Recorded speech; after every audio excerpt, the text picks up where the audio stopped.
ٹھیک ہے, کچھ علماء نے اس دور میں بھی کہا تھا کہ 8 ہوتی ہیں, لیکن ان کی بات کسی نے نہیں مانی, کیونکہ یہ بالکل شاذ قول تھا نا, اجماع امت کے خلاف قول تھا, تو اس کو رد کر دیا. علامہ ابن حمام ایک حنفی عالم گزرے, انہوں نے کہا کہ ثابت 8 ہے, پڑھ بھی سکتے ہو.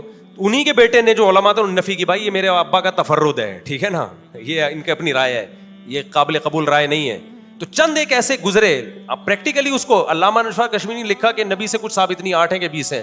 پھر آگے یہ بھی لکھا کہ دلائل کی روشنی میں 20 ہی ہیں, لیکن اہل حدیث علامہ انور شاہ کشمیری کی بھی آدھی بات لیتے ہیں کہ دیکھو نبی سے کچھ بھی ثابت نہیں ہے. علامہ انور شاہ کشمیری کا مطلب یہ ہے کہ اجماع صحابہ اور تابعین اور ائمہ اربعہ کا بھی تو اجماع ہمارے لیے حیثیت رکھتا ہے نا, لیکن وہ ان کی وہ والی عبارت نکالتے ہیں. خود علامہ انور شاہ کشمیری بھی 20 رکعتیں ہی پڑھا کرتے تھے, آخر دم تک 20 ہی کا فتویٰ دیتے رہے ہیں. وہ سمجھتے ہو گے نہیں سمجھتے؟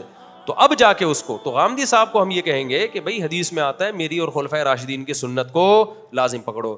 تو اگر حضرت عمر شروع نہ کراتے, ہم نہ کرتے, ہم کہتے وہ جو حدیث ہے نا نبی نے جو 3 دن بعد چھوڑ دی تھی, وہ چھوڑی اس لیے تھی تاکہ امت نہ پڑھے, لیکن صحابہ نے پڑھی, حضرت عمر نے کی اور کسی صحابی نے اعتراض نہیں کیا, تو اس کا مطلب ہمیں حدیث سمجھنے میں غلطی ہو رہی ہے.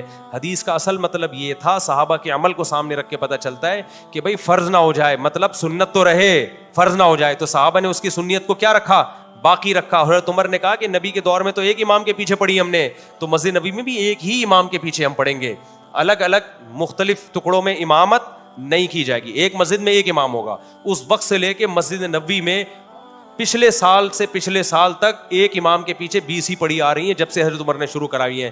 ایک رمضان بھی ایسا نہیں آیا کہ 20 سے کم ہوئی ہو.